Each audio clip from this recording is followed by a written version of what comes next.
Hindi po mabagal, super bagal. Yung deployment. Kasi lahat ng local government ready naman mag-deploy kasi ginagawa na natin yan. I don't know why is it taking so long.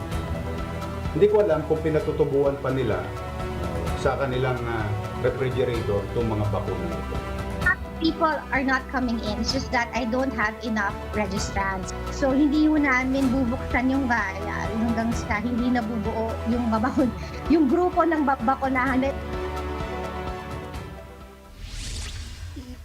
You heard two of Metro Manila's local executives telling two different tales of how their vaccine supply is going. In Manila, Mayor Isko Moreno is complaining of what he says is the super slow deployment of COVID-19 vaccines. But in Makati, they're facing a different dilemma, vaccine wastage. This as vaccine registration remains low despite having more than enough supply of shots.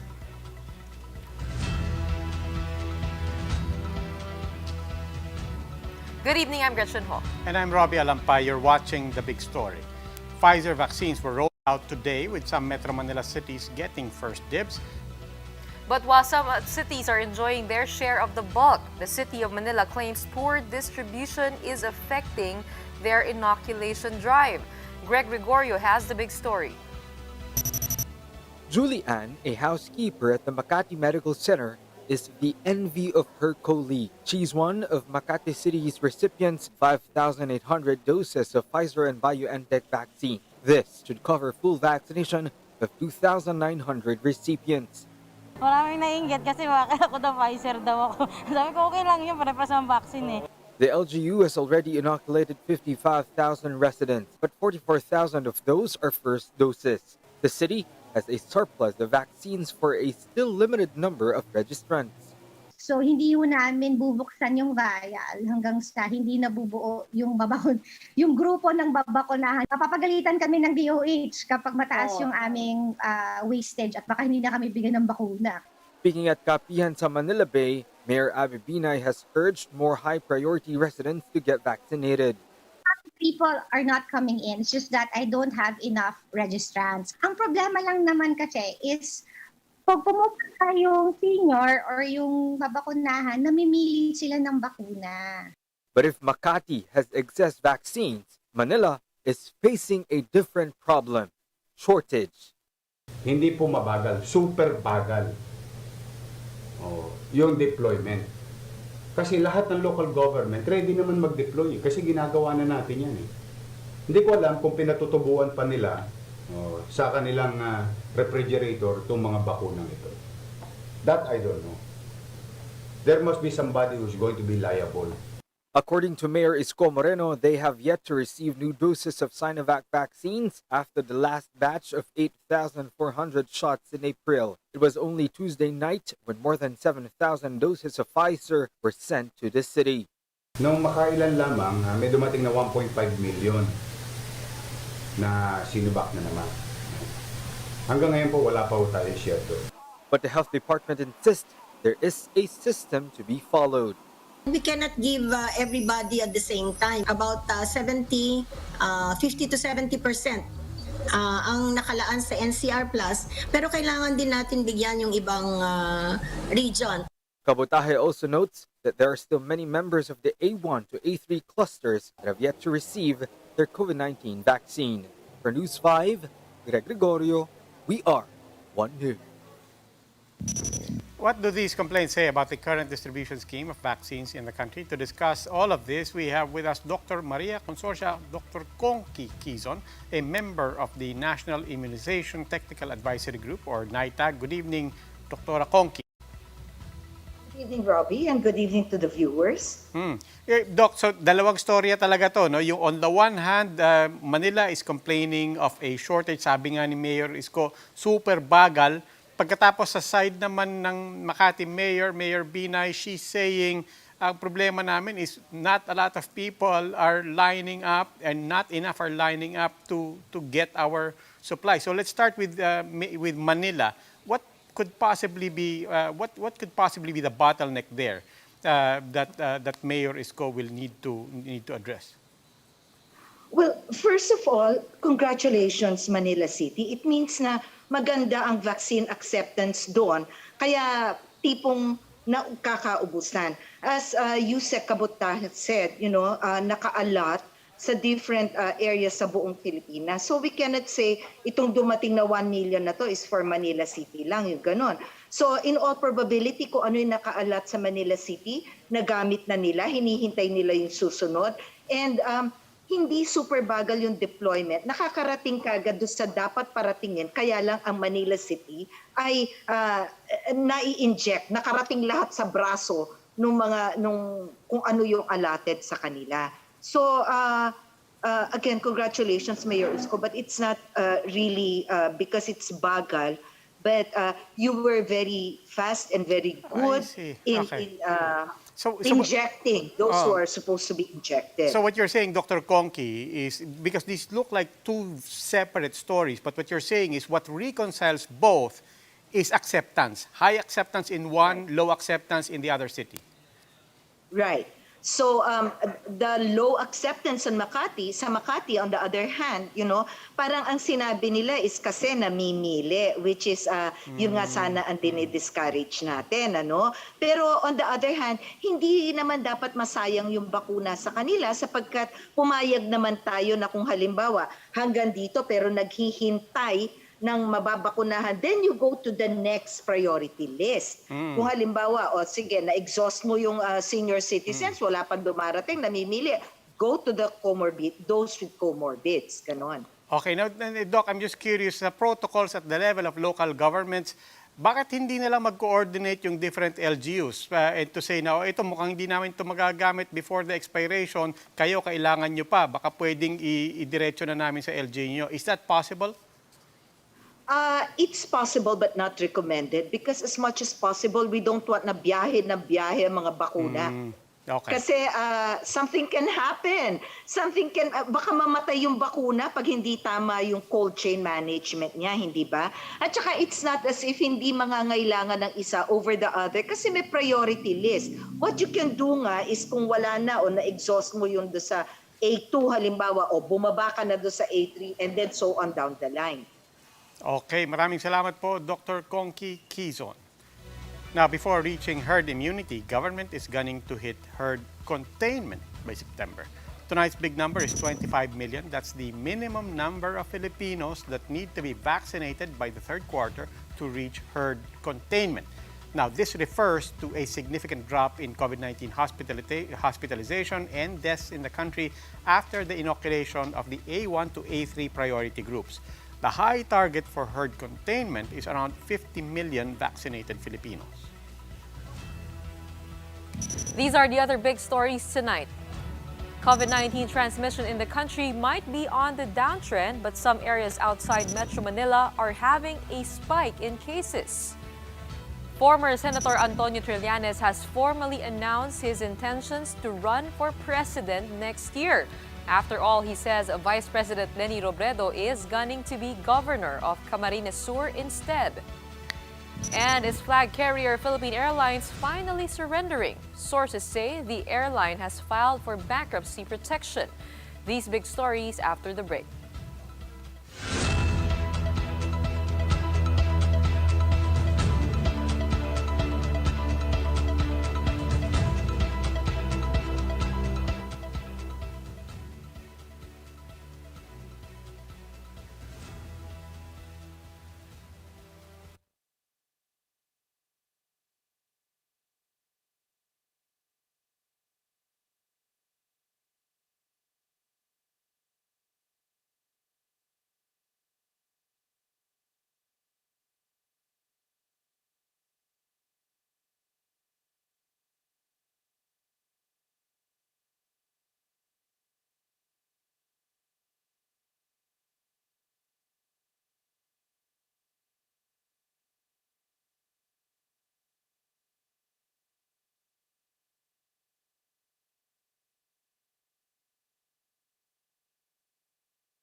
Good evening. You're still watching The Big Story. I'm Robbie Alampay. Just how long does it take for a vaccinee to receive a COVID-19 shot? For one Octa research fellow, there's just too much in the process. Marian Enriquez with the details. San Juan has kicked off the rollout of Pfizer-BioNTech vaccines. It has 11,700 doses for 5,850 residents. But the vaccination process was such a drag. Take the case of 75-year-old cancer patient Clarissa, assisted by Dr. Rochelle. Clarissa underwent temperature check and filled out several forms. Medical staff then checked her blood pressure. She was then directed to the registration booth for her vaccine card. But that's not all. A doctor still has to interview Clarissa for her medical history. Sakit natin. Diabetes, ano pa? High blood. After 1 hour and 30 minutes, Clarissa finally received her jab. Edgar, 62, found the process daunting. Medyo nakakalito lang kasi wala naman silang mga signage kung saan na kailangang pumunta. In One News The Chiefs, Octa research fellow Nick Austriaco said the process should be streamlined. I did not realize there are 3 pieces of paper that you have to get vaccinated in the Philippines. How long does it take for each one? And so I found out that here in the Philippines, your blood pressure can be taken 5 times. People have been sent home after 5 hours without being vaccinated because their blood pressure is too high. Apart from that, screening tend to turn into consultations. He said this is a far cry from how the U.S. inoculates residents. You can go into the local Mercury drug. Yes, There's a chair there. You sit down in that chair. Then the pharmacist comes and gives you the injection and you leave. For News 5, Marian Enriquez, we are One News. Octa research fellows see a general downtrend in COVID-19 transmissions nationwide, but they are also noting some cities outside Metro Manila and Luzon are seeing upticks in cases. The group says reproduction number, or the rate of transmission over the past week in the country, is down at 0.81. Octa says the 7-day case average has also come down 16% from previous weeks. But Puerto Princesa and Zamboanga City are areas of concern after cases rose in those areas. In Zamboanga City alone, new daily cases are up by half their usual tally. Octa says cities like Tuguegarao and Baguio City are recording average daily attack rates greater than 20 per 100,000, which puts them at high-risk category. The group says while easing restrictions to GCQ in NCR Plus next week could be on the table, it should be done with extreme caution.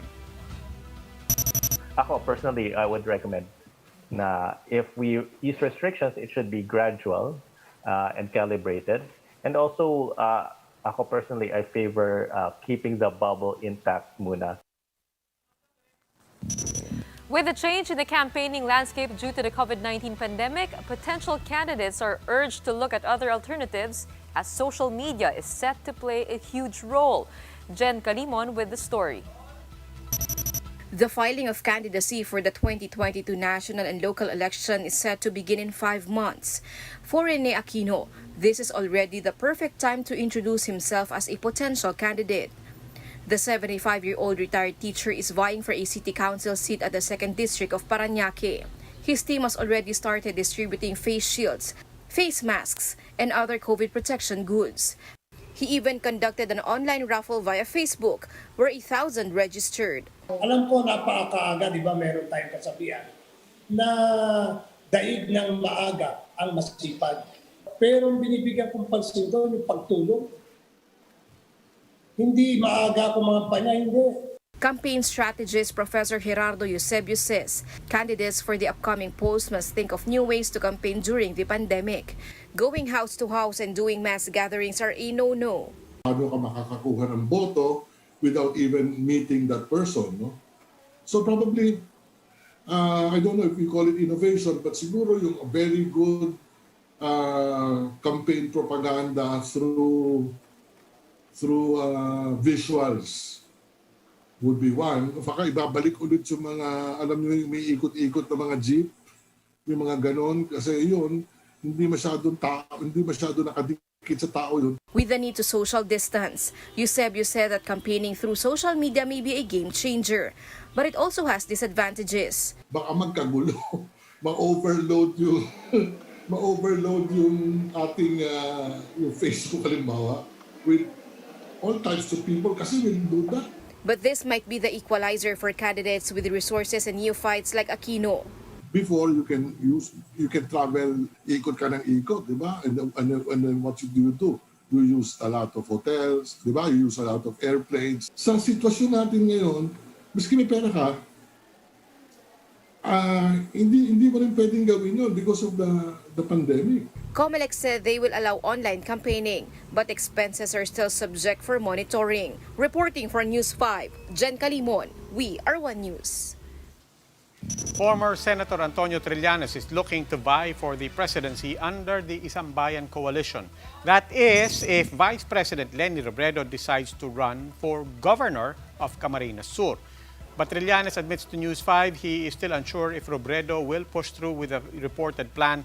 The former senator and his Magdalo group called on the Isang Bayan coalition to change his status to principal candidate from alternate representative to Robredo. Trillanes denies that he is trying to divide the opposition. He says he will back out if Robredo decides to run for president. Kumaga, if that happens, walang paghahati kasi mag-unite lahat. Kasi yung Isang Bayan coalition, maglalabas siya ng unified slate para sa buong oposisyon. So walang hating mangyayari.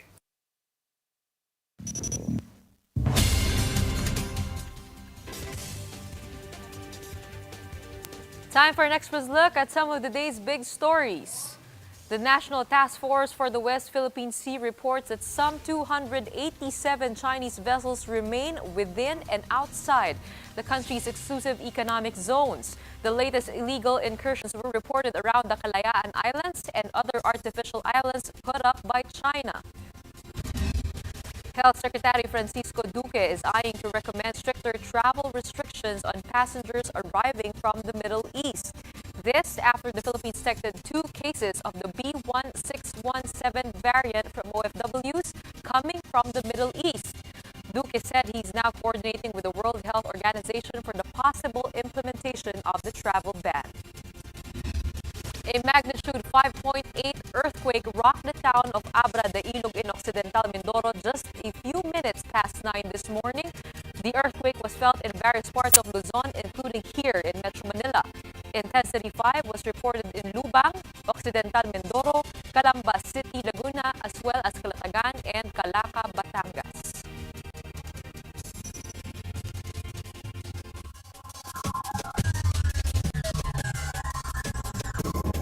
Now for the big story in sports. The Philippine National Volleyball Federation has announced the members of the pools that will comprise the country's volleyball teams. All 16 players who were able to attend the tryout for the women's national team in Subic are shoe-ins, with around 4 to 6 players to be added.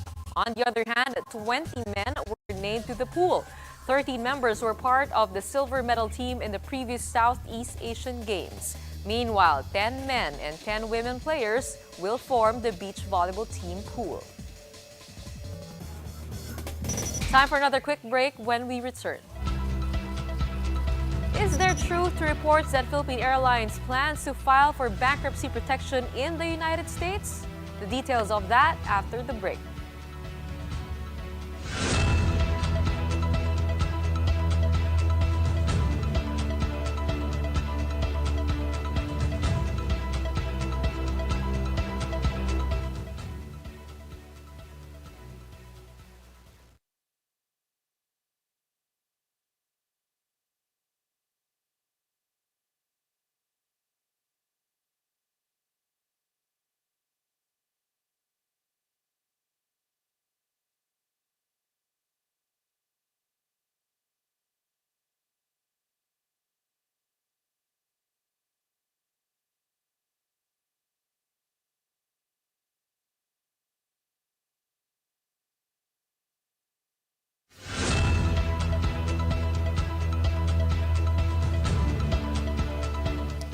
Good evening, I'm Robbie Alampay. You're still watching The Big Story.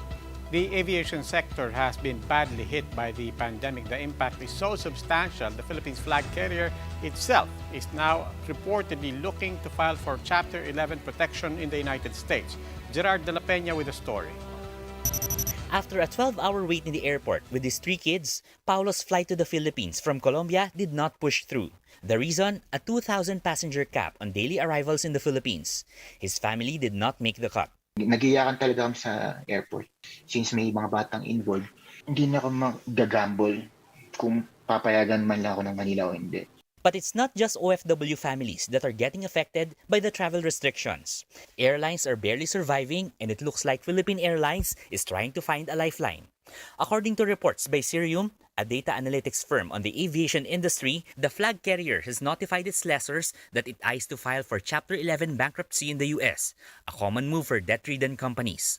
But PAL clarified it has yet to come up with a firm restructuring plan. It said operations will continue, including vaccine transport. Bankruptcy doesn't mean you're closing down. Bankruptcy encompasses a business situation where the company reorganizes itself and restructures its loan. It can be recalled that despite being in the red, PAL purchased new planes from Airbus and Boeing last year amounting to billions of pesos to enhance its fleet.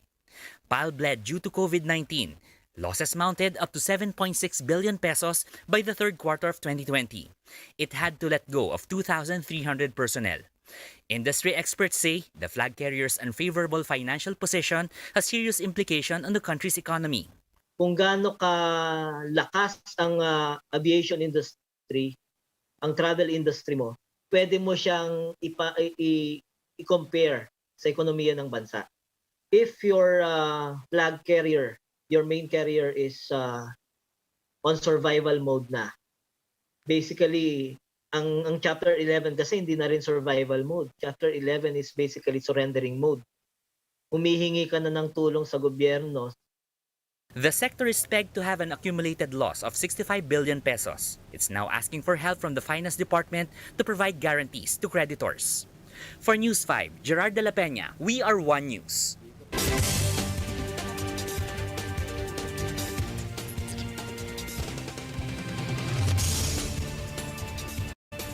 Let's take a look at the biggest stories on print and online. From the Philippine Star, the Supreme Court has ruled that psychological incapacity as grounds in marriage annulment is a legal concept and not a medical one. This means testimonies from psychologists and psychiatrists will no longer be required in annulment proceedings. Business World reports that the defense equipment companies are showing interest in the Philippines as manufacturing hubs. The Philippine Economic Zone Authority, or PEZA, says there have been manifestations from defense weapon companies to bring operations here once industrial zones are available. Possible locations include Fort Bonifacio, Camp Evangelista, and Maguindanao. And from News 5, ICTSI said the proposed mega vaccination center in Nayong Pilipino will be constructed in an uninhabited reclaimed land and not in an urban forest. The Nayong Pilipino Foundation previously said around 500 trees will have to be cut to make way for the vaccination facility. ICTSI insists, however, their proposal has the full support from Malacanang, the IATF, the city government of Parañaque. And here are the big stories from around the world. A state of emergency has been declared in the central city of Lod in Israel as wide-scale riots erupted in the area. This comes after an Israeli Arab was killed in Lod as violence soared between Israel and Palestinian territories. Nightly clashes have left at least 700 Palestinians injured. People in the Russian city of Kazan, meanwhile, brought flowers, stuffed toys to school number 175 after a deadly shooting occurred yesterday. 9 people, including 7 children, were killed and many more were badly injured after a lone teenage gunman opened fire in the school. The incident was Russia's deadliest school shooting since 2018.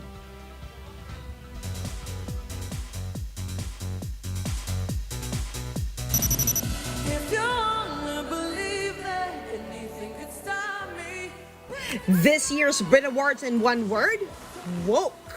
Dua Lipa, who won big with a solo female artist and album of the year, called on Prime Minister Boris Johnson to give medical frontliners a raise.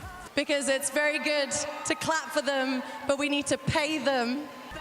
Little Mix made history as the first all-female band to win Best British Group. We've seen the white male dominance, misogyny, sexism, and lack of diversity.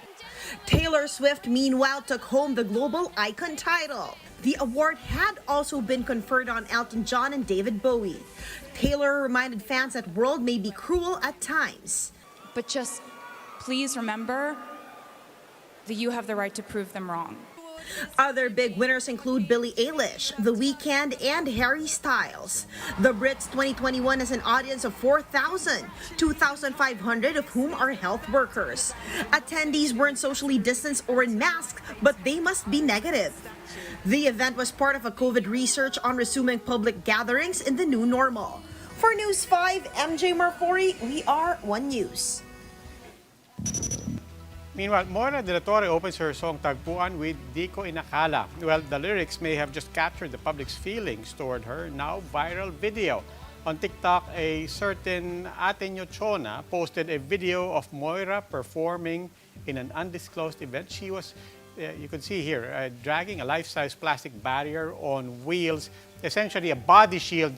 But it got mixed reactions when Moira passed the mic to an audience member.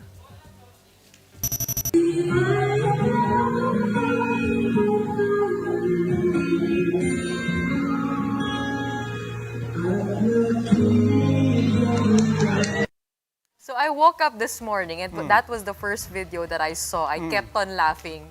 And I texted her immediately. Sabi ko, anong ginagawa mo? Okay ka lang? Tapos sabi niya sa akin, that video was taken prior to ECQ when events were slowly being allowed. And that was in Balisin na parang nag-test sila ng negative. Pero sabi ko sa kanya, wag mo nang uulitin yun ha. Kasi, di ba, alam naman natin yung mga shield na yun, eh, hindi naman talaga effective dahil makakalusot yung hangin. At saka nagpasa pa siya ng mic. Wala na ako idadagdag doon. Wala akong access kay Moira. But that was the right message, absolutely. And we don't want to confuse people. Yun lang naman the optics of it. Tama, tama. Well, that wraps up today's big story. Catch us again tomorrow at 8 p.m. on Signal Channels 8 and 250. Please like our Facebook page, One News. For more in-depth analysis, visit our webpage, onenews.ph. Mask on. Wash hands. And stay safe, Philippines. Ako po si Robbie Alampay. At ako naman si Gretchen Ho. We are One News. Have a good evening.